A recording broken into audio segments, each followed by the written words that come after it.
stopping potential. Concept of stopping potential. Concept of stopping potential. Concept of stopping potential. देखिए, मान लीजिए कि हमने एक वैक्यूम चैम्बर लिया, ज्यादा नोट्स की जरूरत नहीं है, रिकॉर्डेड वीडियो रहेगा आपके पास, कुछ चीजें आप वीडियो देख करके भी नोट्स तैयार कर सकते हैं। मतलब हम मेन चीज यहाँ पर डिस्कस करेंगे और लिखेंगे, समझ गए बात को, समझाएंगे सब कुछ लेकिन लिखेंगे मेन चीज। ये मान लीजिए आपका वैक्यूम चैम्बर है, वैक्यूम चैम्बर, और इसमें इसके दोनों एंड पर आप दो मेटेलिक प्लेट्स रखिए, यहां पे एक प्लेट और यहां पे दूसरा प्लेट। इसको कह दीजिए कैथोड और इसको कह दीजिए एनोड, समझ गया बात को।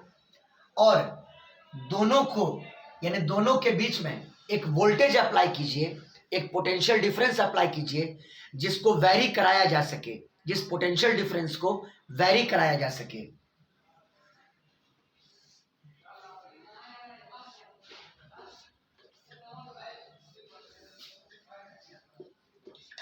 इस पोटेंशियल डिफरेंस को हम वैरी करा सकें, बात फॉलो किए। और मान लो कि ये जो वैक्यूम चैम्बर का ये जो आपका वॉल है वो ट्रांसपेरेंट मीडियम का बना हुआ है, मतलब लाइट उससे पास कर सकता है। तो एक हाई फ्रीक्वेंसी का लाइट, चूंकि फोटो इलेक्ट्रिक इफेक्ट का डिफिनेशन ही था कि हाई फ्रीक्वेंसी का लाइट मेटल प्लेट पर डाला जाए तो फोटो इलेक्ट्रॉन्स इमिट होता है ना।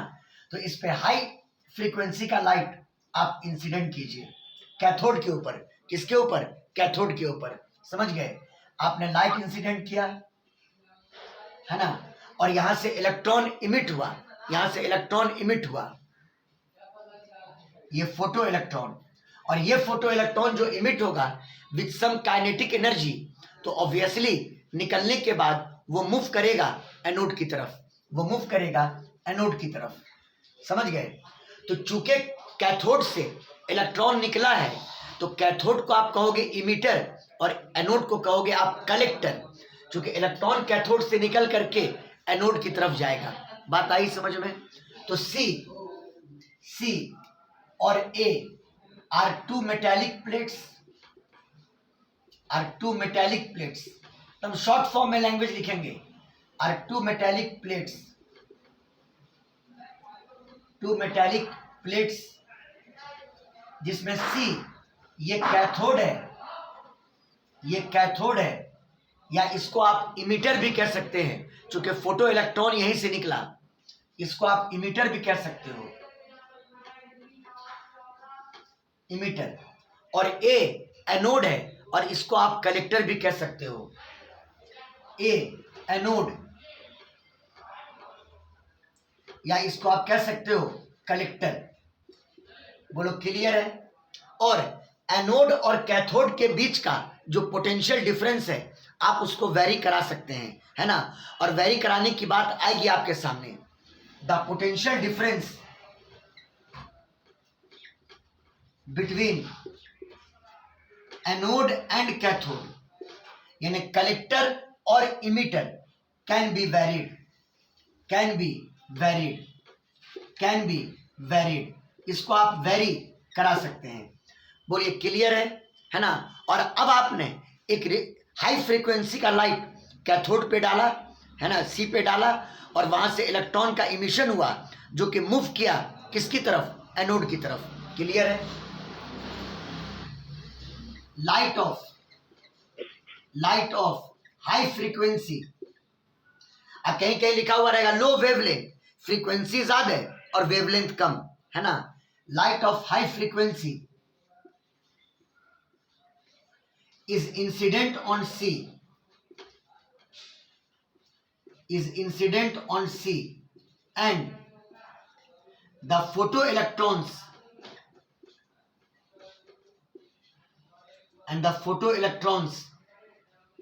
emitted from C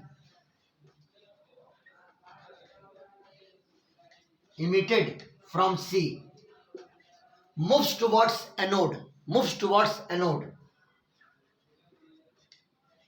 moves towards anode. ठीक है, और कनेक्टिंग वायर से होता हुआ वो वापस आ जाएगा सी पर. एनोड के पास आया और फिर कनेक्टिंग वायर से होता हुआ वापस आ जाएगा सी पर. And through connecting wire, and through connecting wire it comes back to C, it comes back to C. तो इसका मतलब कि इलेक्ट्रॉन का मोशन पूरे सर्किट में हुआ. और जब चार्ज का मोशन एक कंप्लीट सर्किट में हो जाए तो एक करंट फॉर्म करेगा, और ऐसे करंट को आप कहोगे यहां पर फोटो करंट. क्या बोलोगे बाबू, क्या बोलोगे? Photo current. दस a current is established, thus a current is established in the circuit,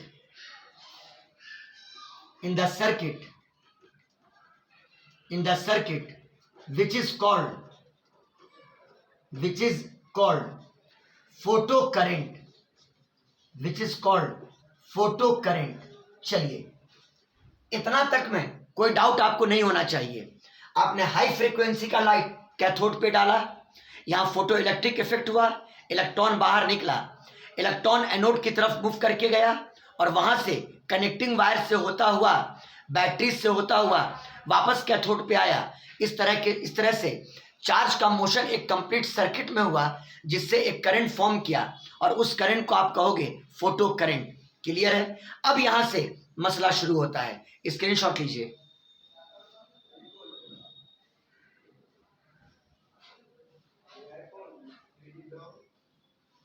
हो गया सर. क्लियर है इतना? बोलो. Yes sir. देखो अब एक इंपॉर्टेंट बात, अगर एनोड का पोटेंशियल कैथोड के रिस्पेक्ट में हम पॉजिटिव लें, अगर एनोड का पोटेंशियल हम कैथोड के रिस्पेक्ट में पॉजिटिव लें, तो एनोड अगर पॉजिटिव पोटेंशियल पर है तो वो कैथोड से निकलने वाले इलेक्ट्रॉन को अपनी तरफ खींचेगा. क्लियर बात? बोलिए बाबू लोग, बोलिए. Yes sir. हाँ, अगर एनोड कैथोड के रिस्पेक्ट में पॉजिटिव पोटेंशियल पर है, समझ गए, तो वो कैथोड से निकलने वाले फोटो इलेक्ट्रॉन को अपनी तरफ खींचेगा, और इसका मतलब ये हुआ कि फोटो करंट बढ़ेगा, फोटो करंट बढ़ेगा, है ना, फोटो करंट बढ़ेगा.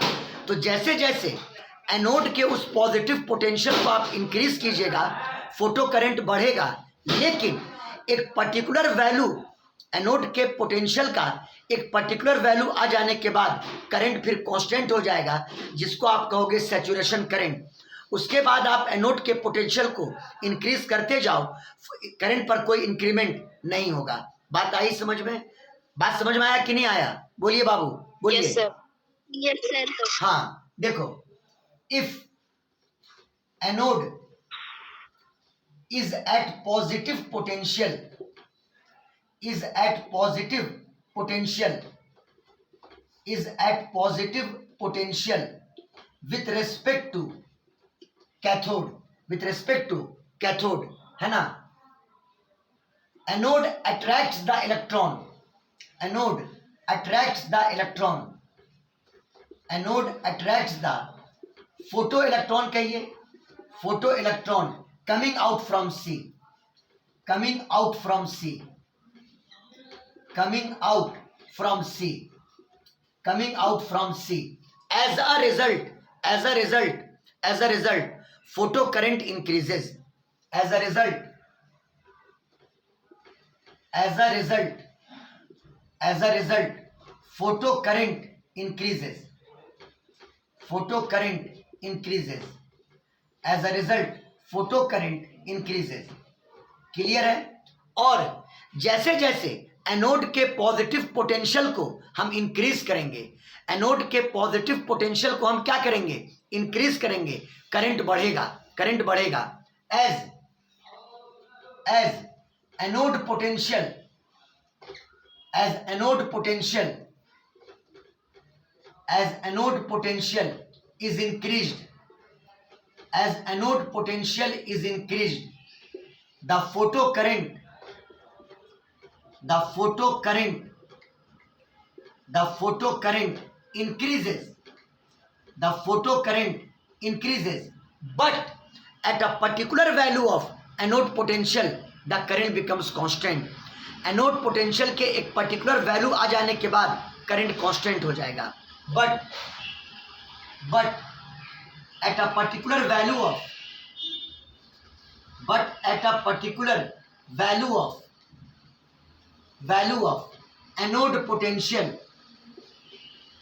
anode potential, the current becomes constant, the current becomes constant, the current becomes constant. Clear है? और फिर करंट की वैल्यू इंक्रीज नहीं करेगा। समझ गया बात को? आप एनोड पोटेंशियल को बढ़ाते जाओ, करंट का वैल्यू इंक्रीज नहीं करेगा, और उस करंट को जब कांस्टेंट हो जाएगा करंट, तो उसको आप कहोगे सैचुरेशन करंट। क्या बोलोगे? बोलिए, क्या बोलोगे? सैचुरेशन। हाँ, दैट कांस्टेंट करंट, हाँ, that constant current, that constant current, that constant current is called saturation current, is called saturation current, saturation current। ठीक है, आप इसका स्क्रीनशॉट लीजिए और हम एक ग्राफ पहले बना देते हैं, उसके बाद आगे की चीज हम समझाते हैं आपको। स्क्रीनशॉट लीजिए।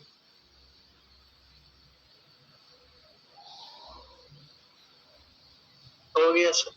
देखो बोर्ड पर,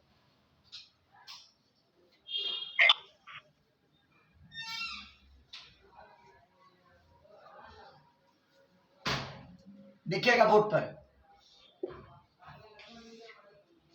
अगर मान लो यहां पे V लिया, मतलब एनोड का पोटेंशियल कैथोड के रिस्पेक्ट में, एनोड का पोटेंशियल कैथोड के रिस्पेक्ट में, है ना? Potential of anode, potential of anode with respect to cathode, with respect to cathode. और इधर लिया मैंने करंट को, इधर मैंने किसको लिया? करंट को। तो अब हम I और V के बीच का एक ग्राफ पहले बना देते हैं आपको, उसके बाद सारे पॉइंट्स को हम एक्सप्लेन करेंगे। I और V के बीच के ग्राफ को हम पहले बना देते हैं आपके लिए। देखिएगा, आप जानते हो अगर ये ओरिजिन है तो इधर V पॉजिटिव होगा, यानी एनोड पोटेंशियल पॉजिटिव होगा। इधर आओगे तो एनोड पोटेंशियल नेगेटिव होगा।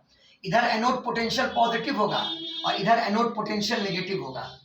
देखिए ग्राफ,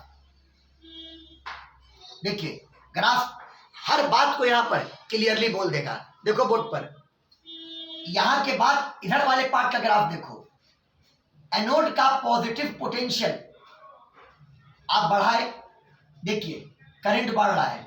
देखिए इधर आप बढ़ा रहे हैं पोटेंशियल और करंट बढ़ रहा है, करंट बढ़ रहा है। दिख रहा है? बोलो बोलो बाबू लोग, दिख रहा है?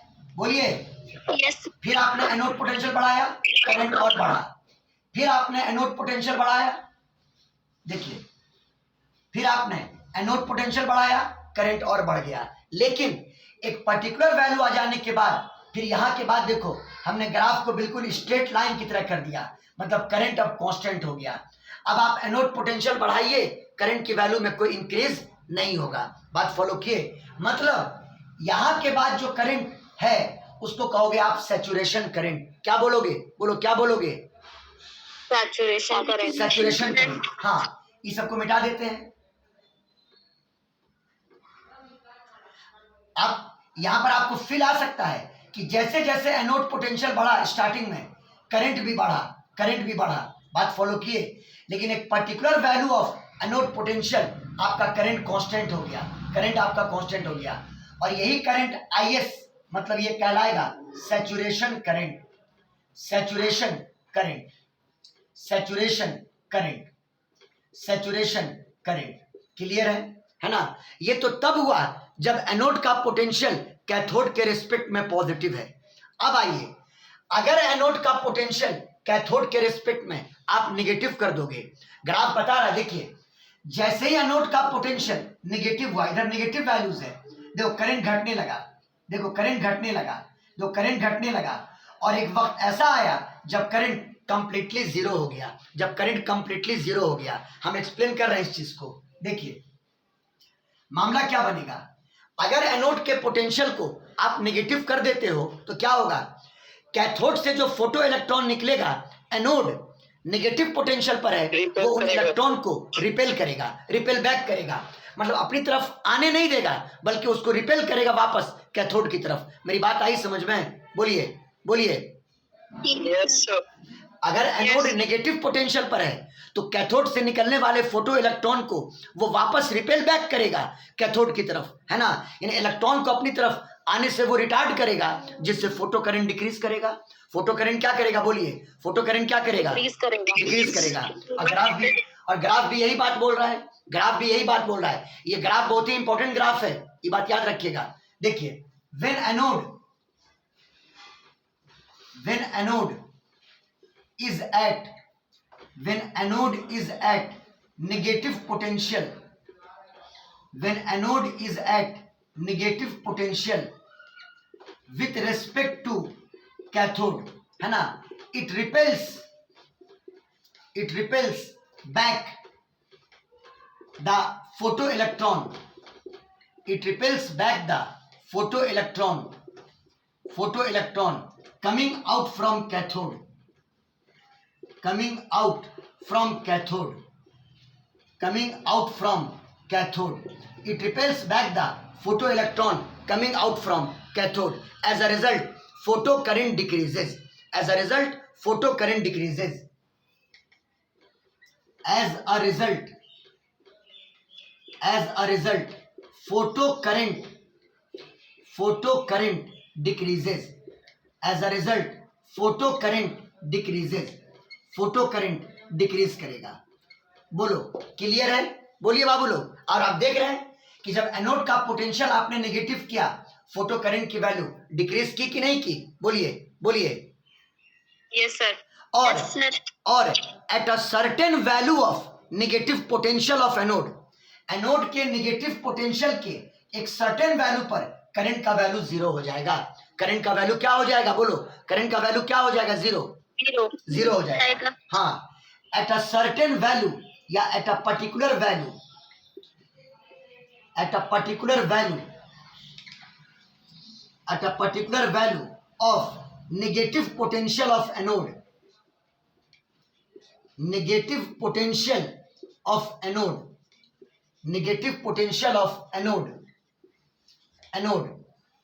The current becomes zero for the first time, है ना, the current becomes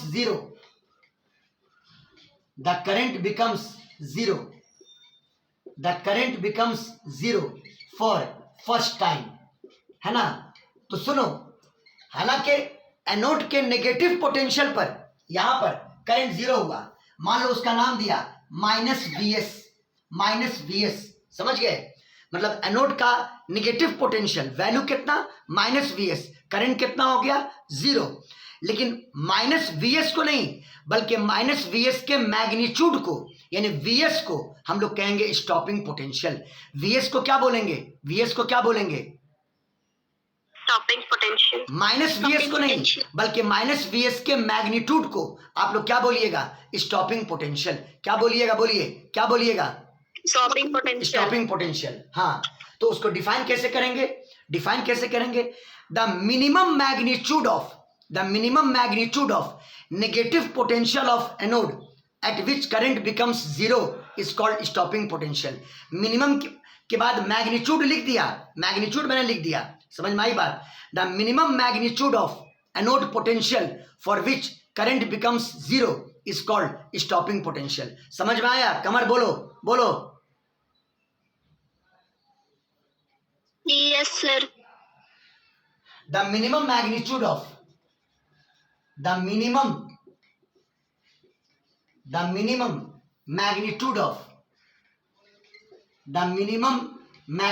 of anode potential the minimum magnitude of anode potential at which current becomes zero, current becomes zero is called stopping potential, is called stopping potential, is called stopping potential. इसको आप बोलोगे stopping potential, stopping potential.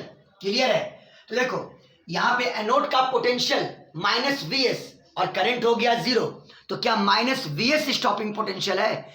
Stopping potential क्या है? VS है। क्या है बोलिए? VS है। स्टॉपिंग पोटेंशियल यहाँ पे वीएस है। वीएस यहाँ पे स्टॉपिंग पोटेंशियल है। वीएस यहाँ पे स्टॉपिंग पोटेंशियल है। वीएस यहाँ पे स्टॉपिंग पोटेंशियल है। बोलो क्लियर? चलिए अब हम लोग इसको कैलकुलेट करेंगे स्टॉपिंग पोटेंशियल को। पहले स्क्रीनशॉट लीजिए।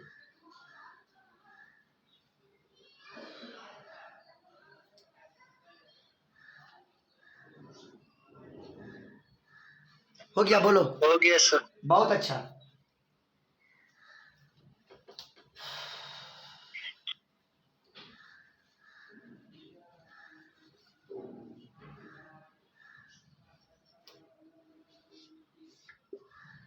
ग्राफ एक बार और बना देते हैं अच्छे से, ये जो कि इंपॉर्टेंट ग्राफ है।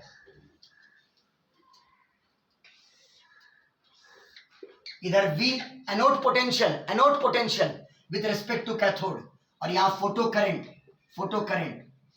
सर VSC लिख दीजिए ना उसको। क्या बोल रहे हो? VSC, चलो ठीक है। Anode potential with respect to cathode, चलिए ठीक है।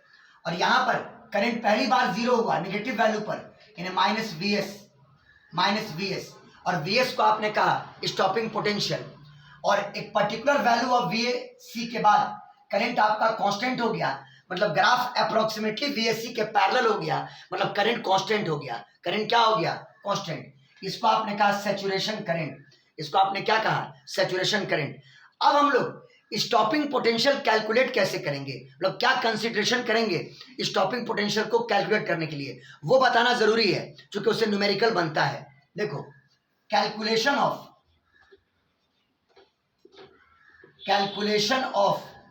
स्टॉपिंग पोटेंशियल,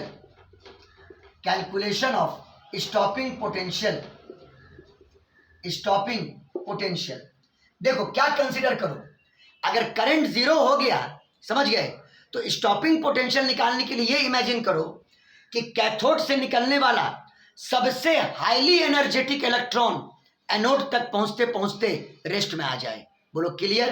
तो क्या बोले थे हम कि जब मेटल से इलेक्ट्रॉन निकलता है तो जो बिल्कुल सरफेस के पास से आता है उसके पास मैक्सिमम काइनेटिक एनर्जी होती है, और रिलेटिवली उससे अंदर से जो आता है तो काइनेटिक एनर्जी कम होती है ना। तो आप वैसा इलेक्ट्रॉन पकड़ो जो सरफेस के बिल्कुल करीब से आया हो, यानी जिसके पास मैक्सिमम काइनेटिक एनर्जी थी, और वो भी एनोड तक पहुंचते पहुंचते क्या हो जाए? बोलो क्या हो जाए? रुक जाए, तो ऑटोमेटिकली आपका करंट जीरो हो जाएगा, क्योंकि उससे लो एनर्जेटिक इलेक्ट्रॉन जो निकलेगा वो तो एनोड तक पहुंच ही नहीं पाएगा। जब हाईली एनर्जेटिक इलेक्ट्रॉन को एनोड तक पहुंचते पहुंचते आप रोक दे रहे हैं, तो उससे लो एनर्जेटिक इलेक्ट्रॉन जो सी से निकला होगा वो तो एनोड तक पहुंच ही नहीं पाएगा। बात आ रही है समझ में? बोलिए। और अगर कुछ 19-20 रह जाए तो आप वीडियो को पॉज कर करके सुनिएगा, आपके पास तो जाएगा ही ये चीज। समझ गए बात को? तो कंसीडर ये कर लिया जाए, हम ऐसा इलेक्ट्रॉन लिया जो कैथोड से निकला और जिसके पास यहाँ पे काइनेटिक एनर्जी मान लिया के मैक्स था। क्या था? के मैक्स। समझ गया बात को? और ये कंसीडर कर लो कि ये इलेक्ट्रॉन एनोड तक पहुंचते पहुंचते रेस्ट में आ जाए, है ना। We will consider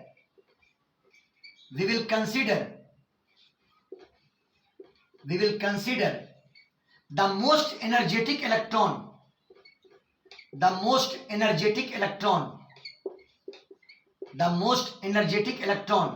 coming out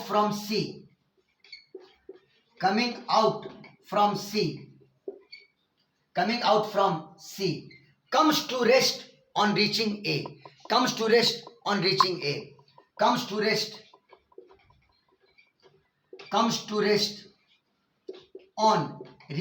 A. On reaching A. comes to rest on reaching A. चलिए अब आइए एक इंपॉर्टेंट बात पर, निकाला कैसे जाए। यानी ये इलेक्ट्रॉन जब यहां पहुंचा, वो इलेक्ट्रॉन तो काइनेटिक एनर्जी जीरो हो गई, है ना। यही इलेक्ट्रॉन जब यहां पर पहुंचा तो काइनेटिक एनर्जी क्या हो गई, जीरो। ये बताओ इलेक्ट्रॉन जब सी से ए पर आया तो पोटेंशियल एनर्जी में कितना चेंज हुआ। ये इलेक्ट्रोस्टैट में कितनी बार हम कह चुके हैं, सी से ए पर गया है तो चेंज इन पोटेंशियल एनर्जी, है ना। पोटेंशियल डिफरेंस के टर्म में बोलोगे, है ना, पोटेंशियल डिफरेंस के टर्म में तो minus E into V A minus V C. Charge Q, जैसे कोई चार्ज क्यू अगर ए से बी पर जाए, कोई चार्ज क्यू अगर ए से बी पर जाए तो पोटेंशियल डिफरेंस को हम डिफाइन करते थे वीबी माइनस वी ए बराबर चेंज इन पोटेंशियल एनर्जी, यानी UB minus U A divided by Q. क्या ये याद है सबको, बोलो ये याद है। Potential difference VB minus V A बराबर change in potential energy divided by charge. तो अगर निकालना हो चेंज इन पोटेंशियल एनर्जी तो चार्ज को यहां ले आओ, तो चेंज इन पोटेंशियल एनर्जी बराबर Q into VB minus V A, है ना। चेंज इन पोटेंशियल एनर्जी बराबर चार्ज इंटू पोटेंशियल डिफरेंस, समझ गए बात को। तो आइए ये निकाल लीजिए, चेंज इन पोटेंशियल एनर्जी मतलब electric potential energy UA minus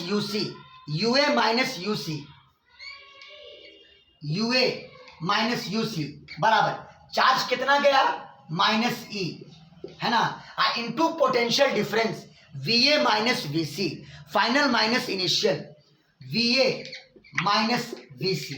बोलो क्लियर। ये आपका हो गया चेंज इन पोटेंशियल एनर्जी, यानी डेल्टा यू लिख सकते हो minus E into V A minus V सी। किसी को कोई दिक्कत, बोलो बाबू लोग, कोई दिक्कत नहीं। अब बताओ चेंज इन काइनेटिक एनर्जी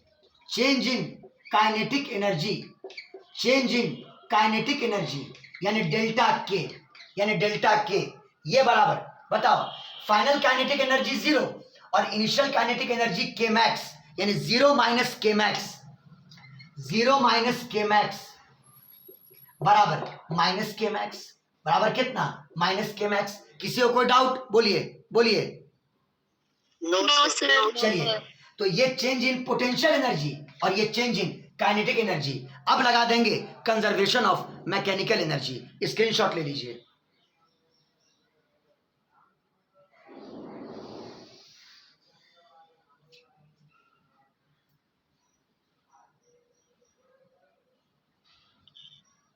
हो गया सर।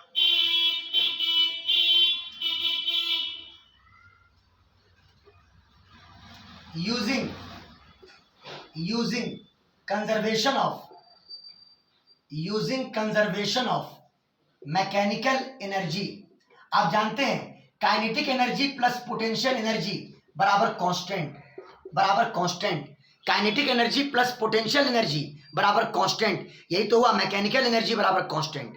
अगर डेल्टा ले लें तो delta of K plus U अब बराबर डेल्टा ऑफ कांस्टेंट का डेल्टा जीरो, कांस्टेंट में तो कोई चेंज ही नहीं होगा, तो कांस्टेंट का डेल्टा कितना, बोलो कांस्टेंट का डेल्टा कितना, बोलिए जीरो। कांस्टेंट का डेल्टा जीरो, इधर हो जाएगा डेल्टा के प्लस डेल्टा यू और ये बराबर जीरो।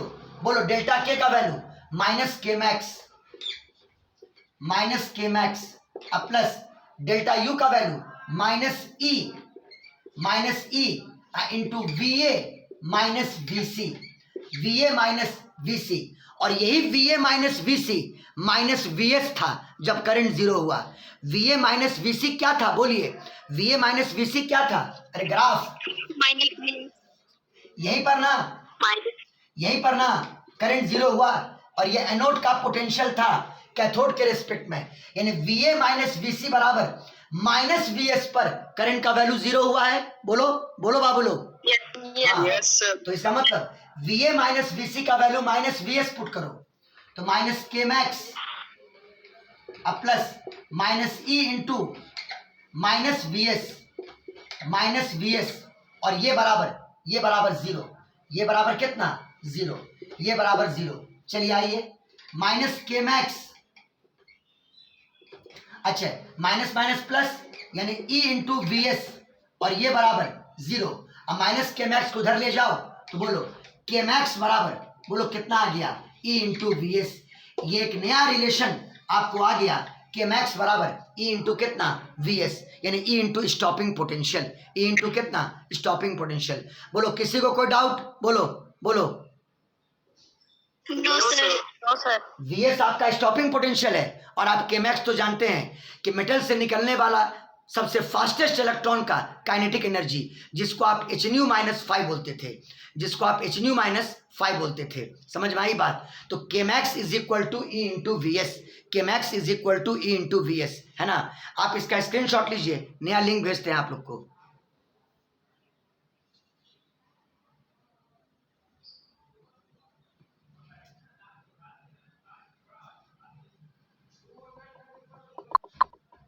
तो देखिए अब आपके पास एक और इंपॉर्टेंट रिलेशन आ गया स्टॉपिंग पोटेंशियल और केमैक्स के बीच में।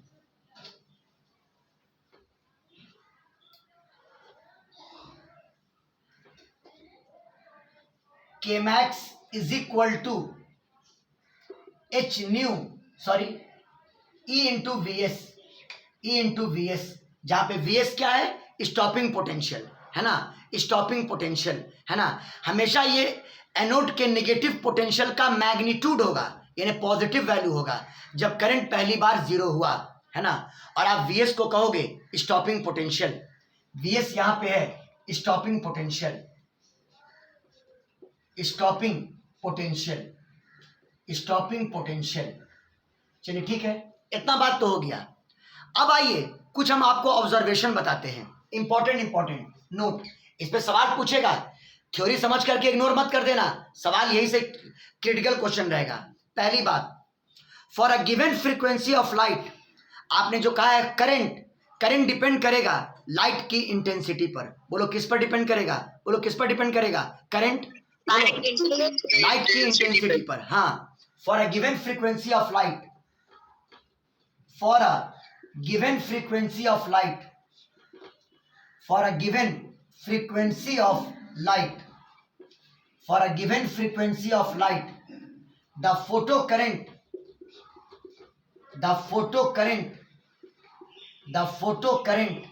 depends on intensity of light, depends on intensity of light, depends on intensity of light। Photo current depend करेगा लाइट की इंटेंसिटी पर। बात फॉलो किए। आप कहोगे सर वजह क्या है?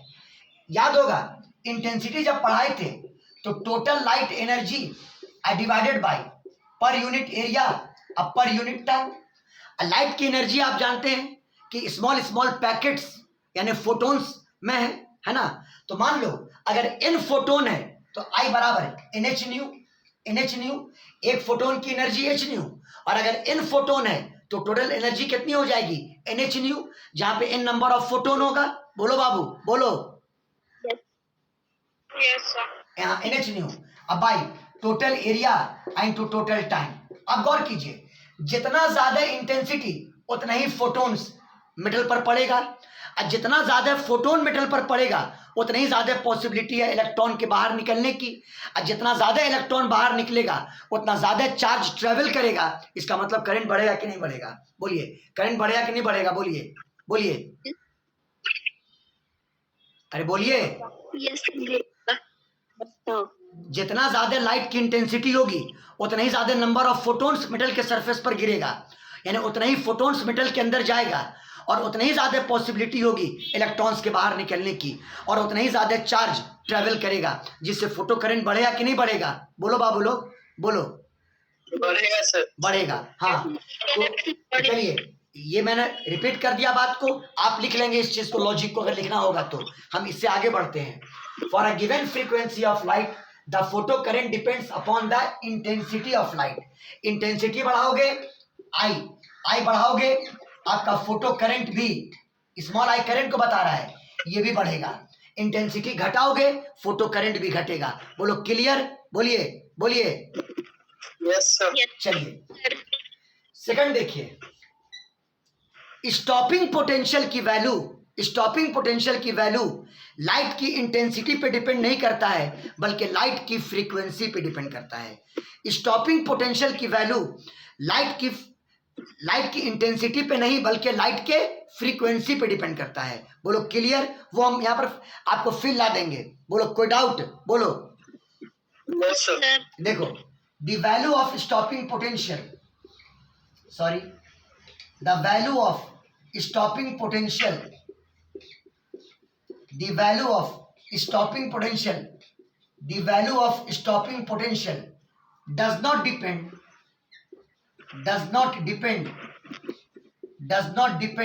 on intensity of light, does not depend on intensity of light,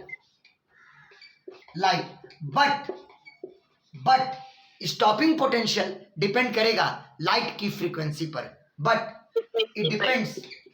it depends on frequency of light, but it depends on frequency of light, it depends on frequency of light, light की frequency पर ये depend करेगा। बोलो कोई दिक्कत, बोलो बोलो बाबू लो।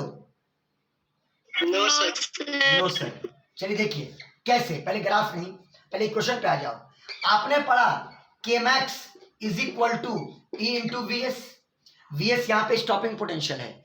आप एक फॉर्मूला ऑलरेडी पढ़ के रखे हुए हैं, K max is equal to h nu minus 5। पढ़ा है कि नहीं पढ़ा है, बोलिए बोलिए।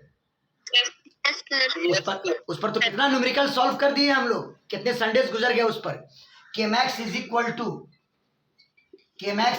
टू एच न्यू माइनस 5, दोनों को इक्वेट करो, therefore e into V S बराबर एच न्यू माइनस कितना 5, तो वी एस बराबर ई नीचे आएगा इसके भी और इसके भी, यानी H by E into new अब माइनस 5 बाई ई। जरा गौर करो इस इक्वेशन को, स्टॉपिंग पोटेंशियल लाइट की फ्रीक्वेंसी पर डिपेंड कर रहा है कि नहीं कर रहा है, बोलिए बोलिए बाबू लोग।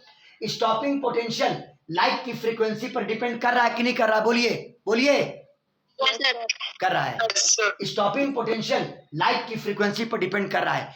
कहोगे सर थ्योरी पढ़ा रहे हैं, एक एक पॉइंट में क्वेश्चन है, एक एक पॉइंट पर क्वेश्चन है यहाँ आज के क्लास में, ये बात याद रखिएगा, समझ गए। अब आप यहाँ पर ग्राफ बनाएंगे स्टॉपिंग पोटेंशियल और लाइट की फ्रीक्वेंसी के बीच में। देखो यहां लिया वीएस स्टॉपिंग पोटेंशियल और यहां लिया लाइट की फ्रीक्वेंसी, है ना। एक्स एक्सिस पर लिया लाइट की फ्रीक्वेंसी और वाई एक्सिस पर लिया स्टॉपिंग पोटेंशियल। तो थोड़ा गौर करो, अगर इसको वाई मान लो और इसको एक्स मान लो तो वाई बराबर ये कांस्टेंट टर्म यानी mx अब प्लस ये प्लस यहाँ पे c प्लस c, मतलब c का वैल्यू -5 बाई ई। तो ये बताओ y बराबर mx प्लस c, यानी linear equation in X and Y straight line होता है। क्या होता है बोलिए, क्या होता है बोलिए? स्ट्रेट लाइन, है ना। यानी स्टॉपिंग पोटेंशियल और इस फ्रीक्वेंसी के बीच का ग्राफ एक स्ट्रेट लाइन ग्राफ होगा, एक स्ट्रेट लाइन ग्राफ होगा। कहोगे सर ग्राफ प्लॉट कैसे करें? देखो ये जो टर्म है ये इंटरसेप्ट है, ये इंटरसेप्ट है वीएस पर जो कि नेगेटिव है, यानी इसका मतलब वो इंटरसेप्ट यहाँ पे कटा होगा, समझ गए। अब गौर करो ये जो टर्म है ये m के जगह पर है तो ये स्लोप है, ये क्या है? स्लोप है। अब देखो स्लोप पॉजिटिव है तो इंटरसेप्ट यहां पे कटा और स्लोप पॉजिटिव है, यानी आपका ग्राफ ये स्ट्रेट लाइन होगा। कहोगे सर ये डॉटेड लाइन क्यों किए? डॉटेड लाइन इसलिए किए क्योंकि स्टॉपिंग पोटेंशियल एक मैग्नीट्यूड है, एनोड पोटेंशियल के नेगेटिव वैल्यू का मैग्नीट्यूड है, इसकी वैल्यू नेगेटिव नहीं हो सकती है, इसीलिए मैंने खाली डॉटेड लाइन से इसको पीछे बढ़ाया। बात फॉलो किए? हालांकि इसको नहीं भी शो करते हो तो कोई दिक्कत आपको नहीं होगा, ग्राफ आपका यही होगा। बोलो कोई दिक्कत, बोलो बाबू लोग, बोलो कोई दिक्कत, बोलो नहीं। हाँ ये एंगल अगर थीटा मान लें तो आपको पढ़ाए हुए हैं इस स्ट्रेट लाइन का स्लोप tan थीटा, और यहाँ पे स्लोप किसके बराबर बोलो, h बाई ई के बराबर, h बाई ई के बराबर, यानी slope of straight line. Exam में क्वेश्चन पूछेगा जी स्लोप ऑफ स्ट्रेट लाइन यानी tan थीटा, और tan थीटा बराबर कितना, h अपॉन ई। tan थीटा बराबर कितना बोलो, कितना बोलो, बोलो कितना, h अपॉन ई। हाँ, tan theta is equal to h upon E, यानी स्टॉपिंग पोटेंशियल और लाइट की फ्रीक्वेंसी के बीच में यही आपका ग्राफ हुआ। कोई दिक्कत है तो बोलिए, कोई दिक्कत है तो बोलिए। No sir. जैसे आप लोगों ने कहा था कि सर मेन पॉइंट्स को डिस्कस कीजिए बोर्ड पर ताकि एग्जाम में क्वेश्चन बन जाए। लीजिए आज फोटो इलेक्ट्रिक इफेक्ट, चूंकि इतना प्रैक्टिस करवा दिया है क्वेश्चन का कि आज हमने एक दूसरे वे में इसको डील किया। एकदम क्लियर है कि नहीं है, बोलो ग्राफ क्लियर है, बोलिए। Yes sir. स्क्रीनशॉट लो।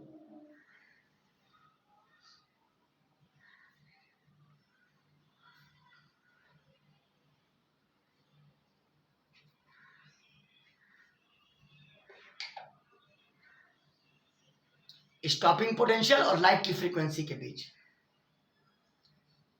हो गया। Yes sir. बोर्ड मिटा रहे हैं। दो इंपॉर्टेंट ग्राफ आपको हम और डील करते हैं, और आज आप क्वेश्चन पलट के देख लीजिएगा, चाहे नीट का हो चाहे मेंस का हो, पलट के देखिए। और अब आपका ड्यूटी है कि पूरा हफ्ता आप लोग हमको मेंस और नीट का क्वेश्चन भेजेंगे तो हम आपको हम एक्सप्लेन करेंगे। समझ में आई, ये आपकी ड्यूटी है। समझ में आई बात। मैंने अपना कंप्लीट न्यूमेरिकल्स हम आपको इससे पहले सॉल्व करवा चुके हैं। समझ गया बात को।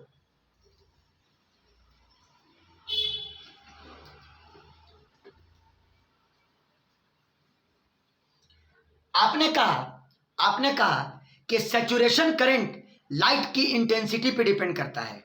सैचुरेशन करंट लाइट की इंटेंसिटी पे डिपेंड करता है। तो सोचो, अगर मान लो कि हम एक एक्सपेरिमेंट परफॉर्म किया 3 केसेस में, तीनों केसेस में लाइट की फ्रीक्वेंसी अलग अलग है लेकिन इंटेंसिटी सेम है। समझो बात को, लाइट की फ्रीक्वेंसी अलग अलग है लेकिन लाइट की इंटेंसिटी सेम है। समझो बात को। इधर VAC मतलब anode potential with respect to cathode, और यहां फोटो करंट। मान लो इस ग्राफ में क्या करते हैं, इंटेंसिटी को सेम रखते हैं और स्टॉपिंग पोटेंशियल को वेरी कराते हैं। बोलिए ना बाबू, क्या सेम रखे हैं, बोलो क्या सेम रखे हैं। इंटेंसिटी को सेम रखा और स्टॉपिंग और लाइट की फ्रीक्वेंसी को वेरी कराते हैं। हाँ, फ्रीक्वेंसी को वेरी कराते हैं। मान लो intensity is kept constant, intensity of light, stopping potential same होगा सर लेकिन सैचुरेशन करंट डिफरेंट होगा। intensity of light is kept constant but frequency varies। गलत बोल गए कमल, गलत बोल गए। frequency varies, इंटेंसिटी को कांस्टेंट रखा, करंट डिपेंड करता है इंटेंसिटी पर, तो सैचुरेशन करंट ना सेम होगा, और फ्रीक्वेंसी वेरी करा रहे हैं तो स्टॉपिंग पोटेंशियल अलग अलग होगा। बोलिए बाबू लोग, बोलिए। Yes sir. आप बाकी लोग नहीं कोई बोलोगे। इंटेंसिटी कांस्टेंट है तो सैचुरेशन करंट सब में सेम होगा, फ्रीक्वेंसी वेरी कर रहा है, स्टॉपिंग पोटेंशियल अलग अलग होगा, समझ गया बात को। यस हाँ, तो देखिए आप 3 स्टॉपिंग पोटेंशियल लोगे, यहां -VS1 लेकिन स्टॉपिंग पोटेंशियल VS1 होगा। लिखा -VS1, वो तो कोऑर्डिनेट के रूप में लिख रहे हैं, लेकिन स्टॉपिंग पोटेंशियल VS1 होगा। यहां -VS2 और यहां -VS3। समझ गए बात को। अब देख लेना कोई भी क्वेश्चन में ऐसा ग्राफ का क्वेश्चन आपको मिलेगा, है ना। देखो ये सैचुरेशन करंट, मान लीजिए ये है इंटेंसिटी आई, लाइट की इंटेंसिटी आई, तीनों केस में इंटेंसिटी सेम लेना है, फ्रीक्वेंसी बदला। ये ग्राफ मान लो लाइट की फ्रीक्वेंसी न्यू1 के लिए है, मतलब न्यू1 फ्रीक्वेंसी को बता रहा है। ये जो ग्राफ मैंने बनाया लाइट की फ्रीक्वेंसी न्यू1, मान लीजिए लाइट की फ्रीक्वेंसी को बदला, इंटेंसिटी को सेम रखा, स्टॉपिंग पोटेंशियल बदल जाएगा और सैचुरेशन करंट बिल्कुल सेम रहेगा।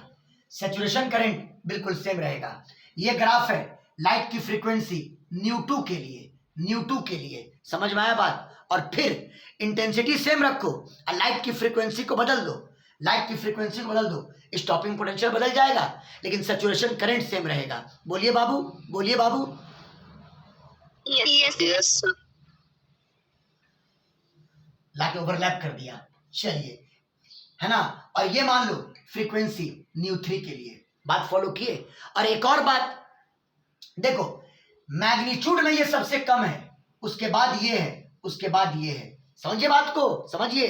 मैग्नीट्यूड में ये सबसे कम है, ये सबसे कम है, उससे ज्यादा मैग्नीट्यूड में ये है, उससे ज्यादा मैग्नीट्यूड में ये है। यानी स्टॉपिंग पोटेंशियल की बात करें तो स्टॉपिंग पोटेंशियल तो मैग्नीट्यूड होता है, यानी ये मैग्नीट्यूड सबसे ज्यादा है। स्टॉपिंग पोटेंशियल Vs3 बड़ा है Vs2 से, जो कि बड़ा है Vs1 से, है ना। तो एग्जाम में टिक मार के आना, ये फ्रीक्वेंसी न्यू3 ज्यादा होगा न्यू2 से और ये ज्यादा होगा न्यू1 से। बोलो कमर बाबू, इस पे क्वेश्चन है कि नहीं है, बोलिए, बोलिए। Yes, sir. ऑफ कोर्स, है ना, क्लियर है बात। स्टॉपिंग पोटेंशियल ज्यादा है, फ्रीक्वेंसी ज्यादा है, बोलो क्लियर है, बोलिए बाबू, बोलिए। Yes, sir. आप लोग का क्लास लेने के लिए स्पेशली हम डॉक्टर के यहाँ से लौट करके आए हैं। आप लोग नहीं कोऑपरेट कीजिएगा तो कैसे काम चलेगा, अब फिर लेके हम चले जाएंगे। तो अब बोलिए सब लोग उसी जोश में बाबू, समझ गए बात को, उसी जोश में जी बोलिए। सर। हाँ, और इसकी इंपॉर्टेंस समझ रहे थे, इसीलिए हम संडे को क्लास लेने के लिए हम आए हैं बीच में अभी आपके लिए। समझिए इस इंपॉर्टेंस को। बाकी ऐसा समझ में आ रहा है, बोलो। यस सर, समझ गई। हाँ एकदम, इस पे क्वेश्चन 100% क्वेश्चन आपको रहेगा, समझ में आई बात। आइए दूसरा ग्राफ, दूसरा ग्राफ। इंटेंसिटी को वेरी कराते हैं लेकिन फ्रीक्वेंसी कांस्टेंट रखते हैं। इंटेंसिटी को वेरी कराते हैं लेकिन फ्रीक्वेंसी को कांस्टेंट रखते हैं, समझ गए। तो सोचो, फ्रीक्वेंसी कांस्टेंट और स्टॉपिंग पोटेंशियल फ्रीक्वेंसी पे डिपेंड करता है, तो स्टॉपिंग पोटेंशियल भी कांस्टेंट, स्टॉपिंग पोटेंशियल कांस्टेंट होगा। लेकिन आप इंटेंसिटी बदल रहे हैं, सैचुरेशन करंट बदलेगा। क्या बदलेगा बोलो, क्या बदलेगा बोलो, क्या बदलेगा? Saturation current. सैचुरेशन करंट बदलेगा। हाँ, आइए दूसरा ग्राफ।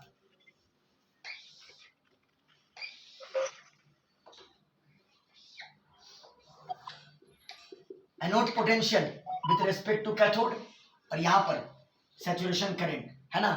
आपको इंटेंसिटी चेंज करना है, अलग अलग इंटेंसिटी, लेकिन फ्रीक्वेंसी कांस्टेंट रखना है। Intensity varies,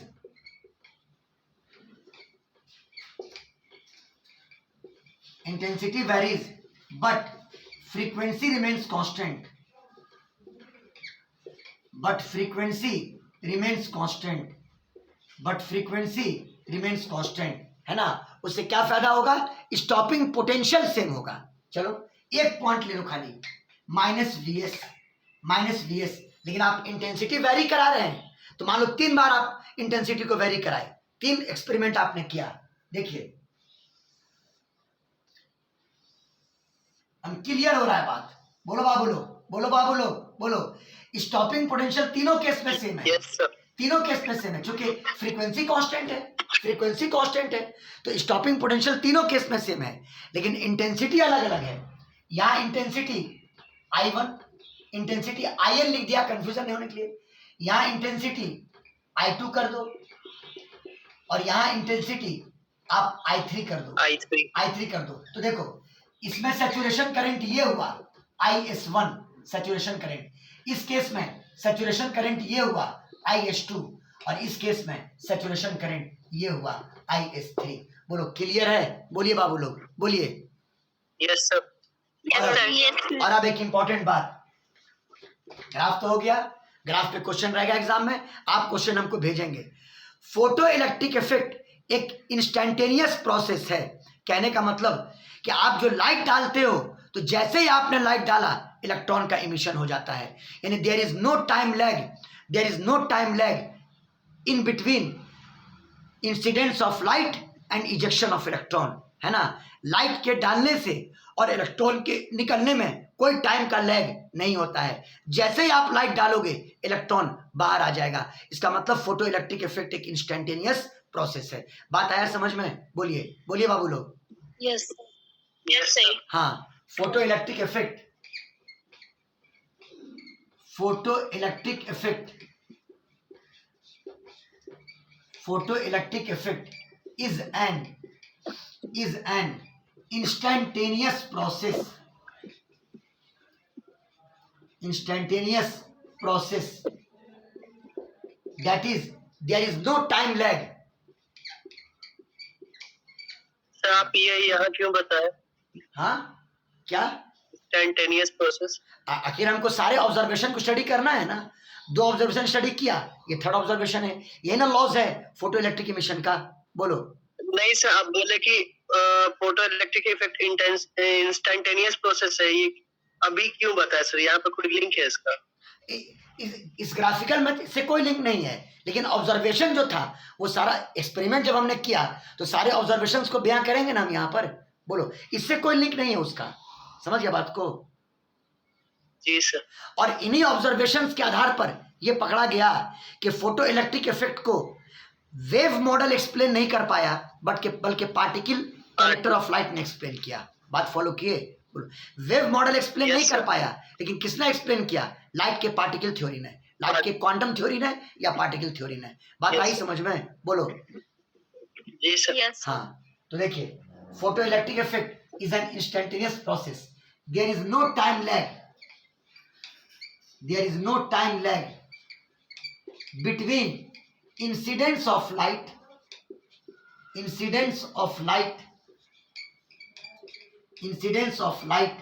and emission of electron बोले क्लियर है? फोटो इलेक्ट्रिक इफेक्ट से कम 2-3 क्वेश्चन के लिए आप कंफर्म हो जाइए अपने एग्जाम में। बात आई समझ में? अब ज्यादा कहानी गढ़ने का कोई मतलब नहीं है, न्यूमेरिकल एस्पेक्ट से मैंने आपको सारा बात अब समझा दिया, सारा न्यूमेरिकल फोटो इलेक्ट्रिक इफेक्ट से रिलेटेड अब आपका मन जाना चाहिए। बोलो क्लियर है? बोलो बोलो।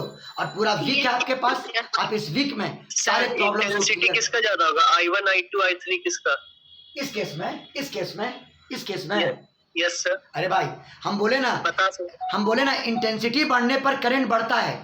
सबसे हाई इंटेंसिटी अगर इसको कह दो I3 बड़ा है I2 से, अब बड़ा है I1 से, तो इसके करस्पॉन्डिंग जो सैचुरेशन करंट है IS3 ये बड़ा होगा IS2 से, और ये बड़ा होगा IS1 से। बोलो क्लियर? बोलो क्लियर? बोलो क्लियर है? Yes sir. ये बताओ, आप तो हमको प्रॉब्लम बनाकर प्रॉब्लम का कलेक्शन दीजिएगा पूरे वीक में। अगला संडे को बोलिए, एक शॉट में, जैसे एटम न्यूक्लियाई है, एक शॉट में पूरा एटम ले लें अगला संडे को। बोलिए आप लोग। अरे एक शॉट में सर? अरे बहुत इजी वे में डील करेंगे आपको हम, 1 शॉट में, और सारा प्रॉब्लम्स क्रैक हो जाएगा। अब बोलिए तो हमको, पहले हर चीज का इलाज है ना। जी सही सर। यस। अब बोलिए तो हमको।